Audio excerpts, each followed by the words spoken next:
এখন আমাদের দিকে আমরা একটু তাকাই, আমরা নামাজ রোজা সব ঠিক মতো আদায় করি, কোনো ত্রুটি নাই। যদি বলা হয় সুদ নিষেধ করতে হবে রাষ্ট্রীয়ভাবে, এই তো হুজুর রাজনীতি করে। পর্দার বিধান আনতে হবে রাষ্ট্রীয়ভাবে, ও হুজুর চলবে না। বাধ্যতামূলক মানুষ সালাতে আসবে, মসজিদে আসবে, আজান হইলে এ কাম করা যাবে না। না ভাই, বলেন তো দেখি, পরিচালক, আপনি একটা কোম্পানির মালিক, কোম্পানি আপনার কথায় চলবে না আপনার ওয়ার্কার যারা আছে তাদের কথায় চলবে? কার কথায়? বলে না কেন? সবাই বলেন কেন? আপনার ওয়ার্কার যারা আছে তারা যদি বলে আপনার কথাই চালাবো কেন? আমরা আমাদের মতো চালাবো। মানবেন আমাদের মালিককে, পৃথিবীর মালিককে, চলবে কার কথায়? তা সেইখানে দ্বিমত পোষণ করি কেন? সেখানে একমত হইতে পারলাম না কেন? একমত না হইলে মানুষ যা করে, এক পক্ষকে কোণঠাসা করা হয়। কোরআন থেকে কিছু তথ্য আমরা নেই আর ইতিহাসের সাথে আজকে মিলাই। এর আগে আমি আপনাদেরকে শুনিয়েছিলাম যে আল্লাহ তাআলা ইমানদারদের কাছে যখন ক্ষমতা দিবেন, ইমানদারেরা 4টি কাজ করে দেখাবেন। কয়টি কাজ? 4টি কাজ। আল্লাহ তাআলা কোরআনুল কারীমের সূরা আল হজের ভিতরে এই কথাটাকে বলেছেন, আল্লাযীনা ইম্মাক্কানাকুম ফিল আরদি আকামুস সালাত وآتوا الزكاة وأمروا بالمعروف ونهوا عن المنكر ولله عاقبة الأمور। কার কথা? সবাই বলি কার কথা? আল্লাহ তাআলা বলেন, আমার ইমানদাররা যখন আমার এই জমিন পরিচালনার ক্ষমতা হাতে পাবে, সূরা হজের 41 নম্বর আয়াতে আল্লাহ তাআলা এই কথা বলেন। প্রথম নম্বরে তারা যে দায়িত্বটা পালন করবে, যে কাজটা আইনের মাধ্যমে করবে, সেই কাজ হলো বাধ্যতামূলক বয়সে উপনীত হয়েছে প্রত্যেকটা মানুষকে সালাতমুখী করবে। সুবহানাল্লাহ বলতে পারি নাই আমরা? আচ্ছা, আপনার সন্তান যদি মসজিদমুখী হয়, আপনার গোটা পরিবার যদি আল্লাহকে সেজদা দেয়, কত দূর সংসারের ক্ষতি হবে? জি, ক্ষতি হবে। অনেক পরিবার এই ঘটনা ঘটে, টাকা রেখে দেয়, অনেক কষ্ট করে তো উপার্জন করছে, হঠাৎ করে 1000 নাই, ছেলে মেয়ে বউ কেউ না একজন তো নিছেই, ঘরের মধ্যে তো আর কেউ সচরাচর যায় না, তো গ্রামের বাড়ি না, যেখানে সেখানে একজন ঢুকে পড়লো। শহর এর তো সবসময় লক, কারণ মানুষ যখন আল্লাহকে সেজদা দেয়, আল্লাহ তাআলা ওর নামাজ যেদিন মঞ্জুর করে নিবেন, ওই সালাত যেদিন কবুল হবে, আল্লাহ তাআলা ওই মানুষকে অন্যায় থেকে ফিরায় রাখবেন। সুবহানাল্লাহ। আল্লাহ তাআলা এই কথা কোরআনে বলেছেন, ইন্না সলাতা তানহা আনিল ফাহশাই ওয়াল মুনকার। নিশ্চয় এই সালাত যা আমরা আজকে আদায় করি, আজকেও করব ইনশাআল্লাহ, মানুষকে অন্যায় কাজ থেকে, গিলানিবাচক কাজ থেকে, মন্দ কাজ থেকে, নিন্দনীয় কাজ থেকে, খারাপ কাজ থেকে, এক কথায় যাবতীয় অন্যায় থেকে নামাজিকে ফিরায় রাখে। এই বক্তব্য দুনিয়ার কোনো মানুষের, কোনো আলেমের? আল্লাহ তাআলা এই কথা বলেছেন। তো আমাদের অনেকে এরকম আছে, সালাত আদায় করে, চুরি করে, ঘুষ খায়, সুদ খায়, দুর্নীতি করে, বোনকে জমি দেয় না, ফুফুকে ফাঁকি দেয়, এক সন্তানকে দেয় আর এক সন্তানকে দেয় না, মেয়েকে পুরাটাই ফাঁকি দেয়, এরকম আছে না? অথচ তারা নামাজ আদায় করে। যেভাবে নামাজ আদায় হওয়ার কথা ছিল সেরকম হয় নাই, যার কারণে অন্যায় থেকে এখনো সে বিরত হয় নাই। আল্লাহ তাকে বিরত করেন নাই। যেদিন এ নামাজের মতো হয়ে যাবে, সেদিন সে বিরত হবেন।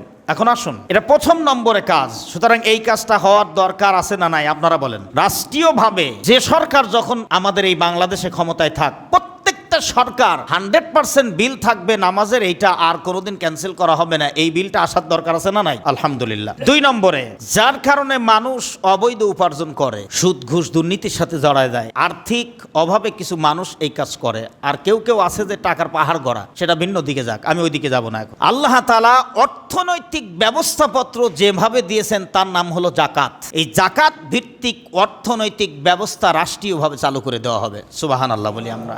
সুদ ভিত্তিক শোষণ ব্যবস্থা তখন দূরে চলে যাবে। একটা দরিদ্র মানুষ, অভাব আছে, একটা ভ্যান কেনার দরকার, একটা রিক্সা কেনার দরকার, ব্যবসা করবে, পুঁজি নাই, তা যদি ধনীদের টাকার মাধ্যমে আল্লাহ তাআলার এই কোরআনিক বিধান চালু করে যদি তার বাড়িতে পৌঁছে দেওয়া হয়, ওই লোকটার কি আর সুদের টাকা নেওয়ার দরকার আছে? দেখেন আল্লাহর ব্যবস্থাটাকে। আল্লাহ করলেন জাকাত ভিত্তিক অর্থনৈতিক ব্যবস্থা। এটা ওই শাড়ি লুঙ্গি দিয়েন না, একটা মানুষের রিক্সা কিনে দেন, ও নিজে উপার্জন করে সংসার পরিচালনা করুক। শয়তান করছে সুদ ভিত্তিক শোষণ ব্যবস্থা। আপনি আজকে 10,000 টাকা উঠাবেন কোন এনজিও থেকে, যখন উঠাবেন তখন থেকেই জ্যামিতিক হারে বাড়তেই থাকবে, চক্রবৃদ্ধি হারে বাড়বে না? আবার যারা মহল্লা পর্যায়ে কিছু লোক আছে দেখবেন 1000 টাকায় মাস গেলেই 200 টাকা মনে করেন, এই 200 টাকা যদি 1 মাস পরে দিতে না পারে তাহলে 1200 টাকা, এই 1200 টাকার অঙ্ক কষবে আবার পরবর্তী মাসে, তার মানে একেবারে চক্রবৃদ্ধি হারে। আল্লাহ তাআলা জাকাতের কি বিধান দিয়েছেন যে জাকাতের অর্থ মানুষকে দেওয়া হবে যারা প্রাপ্য, এটার মালিক সে সরাসরি হবে, কোনোদিন আর ফেরত দেওয়া লাগবে না। সুবহানাল্লাহ বলতে পারি না আমরা।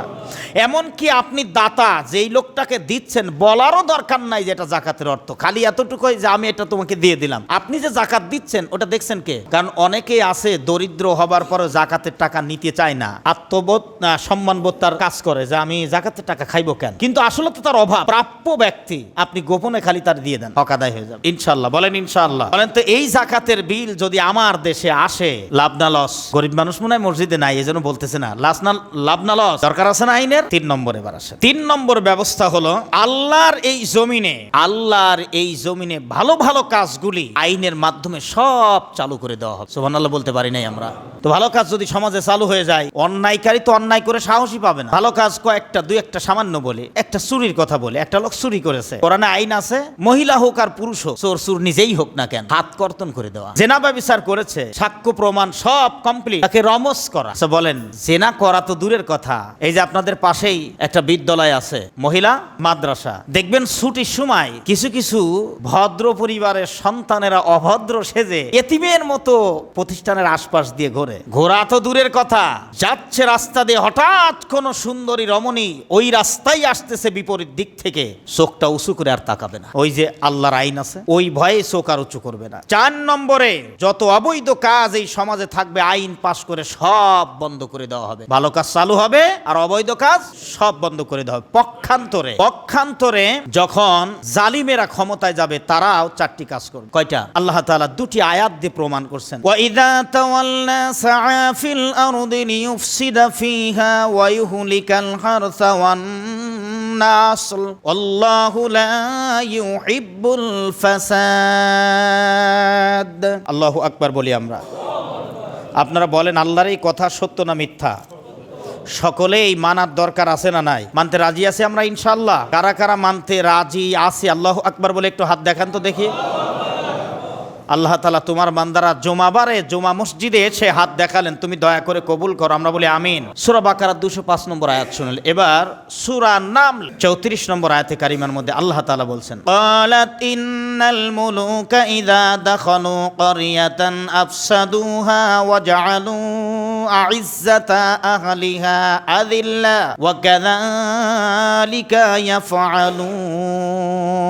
আল্লাহ তাআলা পরিষ্কার করে জানাচ্ছেন, পক্ষান্তরে জালিম যখন ক্ষমতায় যাবে, তারা ক্ষমতায় গেলে 4টি কাজ করবে। 1 নম্বরে ক্ষমতায় যাওয়ার পূর্বের যে ওয়াদাগুলি থাকবে, এই ওয়াদার কথা তারা ভুলে যাবে। 1 নম্বরে আপনারা ইতিহাস মিলাতে থাকেন। 2 নম্বরে ওই দেশের সম্মানিত মানুষদেরকে তারা অসম্মানিত করবে, সম্মানিত মানুষদেরকে অসম্মানিত করবে। আমি নিয়ে আসতেছি, ইতিহাস টেনে আনবো ইনশাআল্লাহ। বলেন ইনশাআল্লাহ। 3 নম্বরে আল্লাহর যে আইনগুলি থাকবে, এই আইনগুলি তারা নতুন আইন প্রণয়ন করে একটা একটা করে সব নিষিদ্ধ করবে। 4 নম্বরে ওই রাষ্ট্রের ভিতরে, ওই দেশের এমন কোনো জায়গা থাকবে না যেই দপ্তরে, যেই সেক্টরে দুর্নীতির আঁকড়া হবে না, এরকম কোন জায়গা খুঁজেও পাওয়া যাবে। সারাশি অভিযান চালায়ও পাবেন না, এই অবস্থা করে ফেলবে আল্লাহ তাআলার কথা। এখন আসুন এই কথাগুলি আমরা আরো পরিষ্কার হই। আপনারা নিঃসন্দেহে জামাল নাসের, কামাল পাশা, রেজা শাহ পাহলভী এদের কথা শোনেন নাই? কথা বুঝেন এমন, এদের কথা শুনছেন কিনা? অনেক লোক তো ইতিহাস ভালো পড়ার লোক আছে এখানে। আজকে খুঁজতেছিলাম যে অনেক আগে আমি লিখে রাখছিলাম, আমার মনে ছিল, তো ঘরে কোথায় আছে খুঁজে দেখি, আমার ফাইলের মধ্যে খুঁজতে সেই জরাকীর্ণ কাগজটা পেলাম। সহজ করে নেওয়ার জন্য একটু আসেন আমরা সেখান থেকে একটু দেখি। ফেরাউনের কথা ইতিপূর্বে আমরা শুনেছি মসজিদের মধ্যেই। এখন সেই সময়ের একজন শাসক, তদানীন্তন সময়ে যে নির্যাতনগুলো করা হতো জালিম হয়ে, অথচ তারা মুসলিম, কিন্তু কাজ ছিল টোটালি জালিম। মিশরের প্রখ্যাত ইসলামী চিন্তাবিদ সৈয়দ কুতুব শহীদ রহমাতুল্লাহ আলাইহি, তৎকালীন মিশর সরকার প্রধান জামাল নাসির তার উপর অকথ্য নির্যাতন চালাইছিলেন। যে কারণে, সেই কারণটা ছিল, 1 নম্বর কারণ ছিলেন কুতুব রহমাতুল্লাহ আলাইহি তিনি ইসলামী আন্দোলন করতেন। 2 নম্বরে ফি জিলালিল কোরআনের হলেন তিনি লেখক, মাআলিমু ফিত তারিখ কিতাবের লেখক, এরকম অসংখ্য কিতাব তার আছে। এই অপরাধে তাকে গ্রেফতার করা হলো। অনেক কথা আমি একটু ছোট করে বলি। গ্রেফতার করা হলো, অনেকভাবে তাকে বুঝাইছিলেন যে এগুলো ব্যান করা হোক, নিজ হাতে আমি ভুল করছি ইত্যাদি। তিনি আল্লাহর কোরআনের দিকে তাকায়ে এই কামটা করলেন না। এই কঠিন একটা মুহূর্তে তাকে গ্রেফতার করে যখন কয়েদখানার মধ্যে, কারাগারের মধ্যে রেখে দেওয়া হলো, কারাগারের মধ্যে রেখে দিয়ে সেইখানে ক্ষুধার্ত পাগলা একটা কুকুরকে একসঙ্গে রাখা হলো। ক্ষুধার্ত পাগলা কুকুর, তার মানে কুকুর যদি পাগল হয়ে যায় আরো ক্ষিপ্ত হিংস্রতা তার বেশি হয়। নাউজুবিল্লাহ।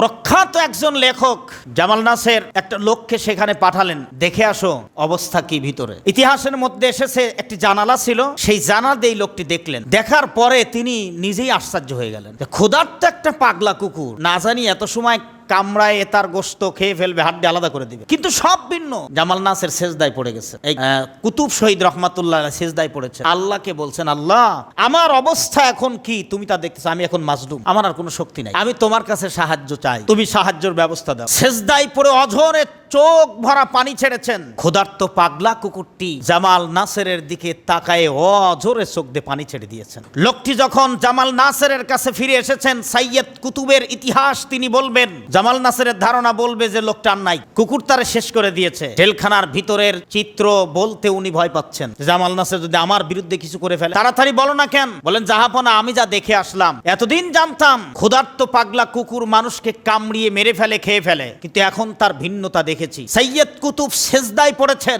চোখ ভরা পানি ছেড়ে কি বলছেন তার মনিবের সাথে আমি জানি না, তবে বোঝা যায় তিনি ওই চোখ ভরা পানি ফেলছেন, ঠোঁট নড়া দেখে বোঝা যায় মনিবকে তিনি ডেকে কিছু বলেন।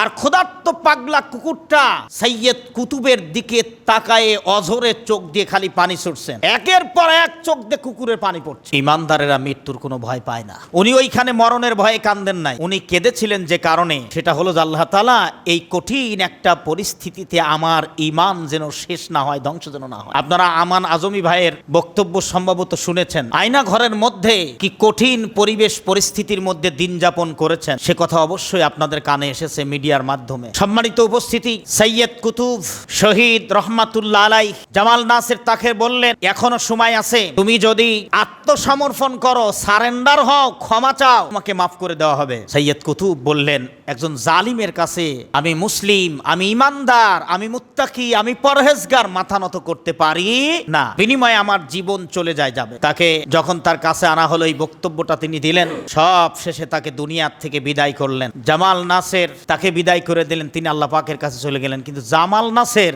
ওই দেশে আর টিকে থাকতে পারে না। কে ক্ষমতা কেড়ে নিয়েছিলেন? আরো মিলান তুরস্কের প্রেসিডেন্টের কাছে যান, যাকে ভাগ্য বিধাতা বলা হয়, আতাতুর্ক কামাল পাশা। ইসলামের সঙ্গে চরম বেয়াদবি তিনি করেছিলেন, আরবি ভাষা শিক্ষা করা তিনি হারাম ঘোষণা করেছিলেন। নাউজুবিল্লাহ বলবো না আমরা?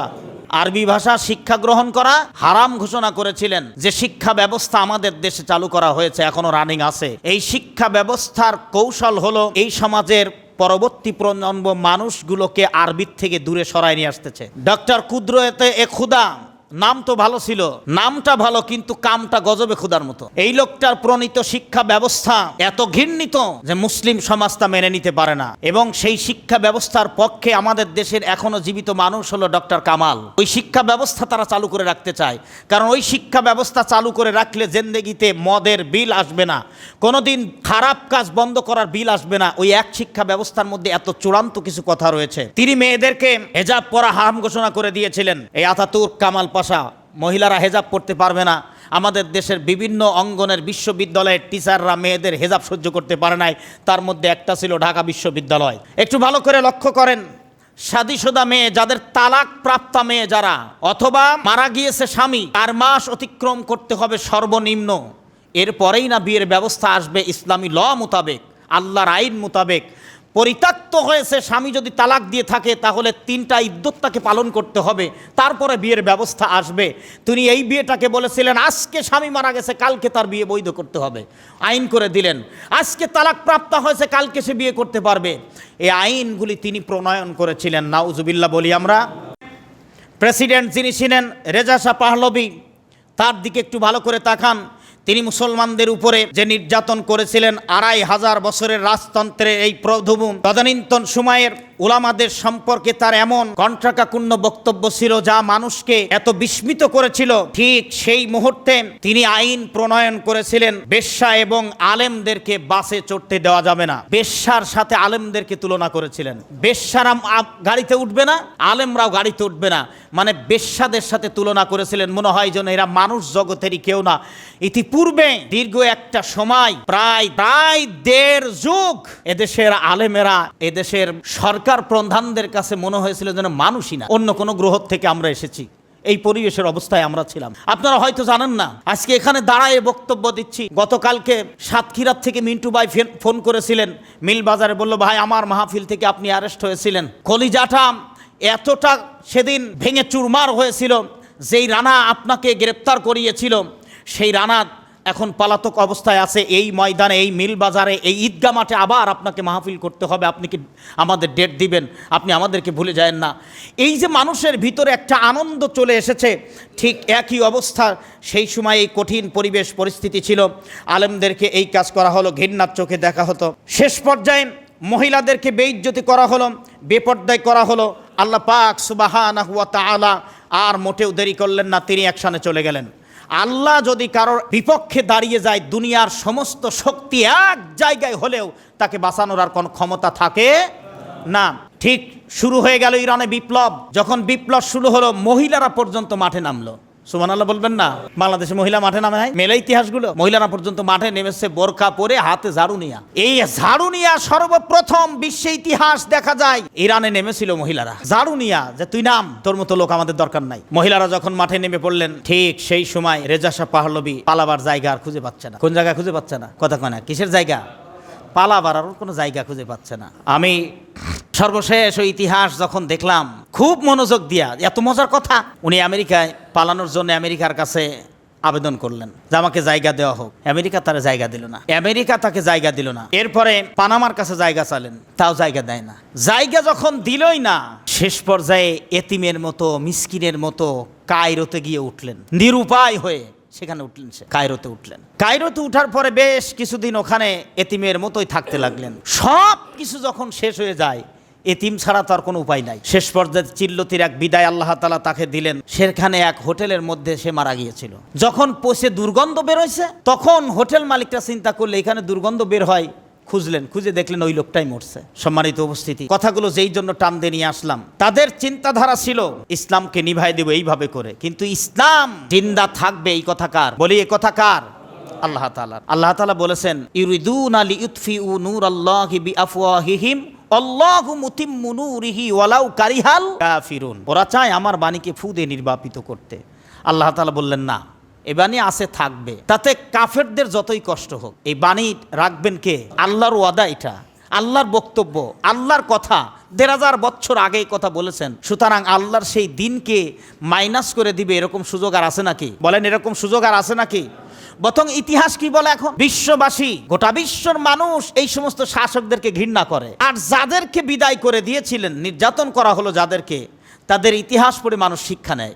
সুবহানাল্লাহ। এখন দেখেন তো দেখি, এখানে মিলানেন সাথে যা কারা রাহা আজল সে তাইমরোজ, সাথে যা কারা রাহা अजल से तयमरोज चरागे मुस्तफा भी से शरारे बुलहाविज। আবহমান কাল থেকে আবু জেহেলের গোষ্ঠীরা চেয়েছিল ইসলামের বিরুদ্ধে ষড়যন্ত্র করে বাতি নিভায়ে দেওয়ার। জিন্দা করছেন কে বলেন তো আপনারা? চিরকাল এই চেষ্টা করে তারা নির্বাপিত করতে পারে নাই।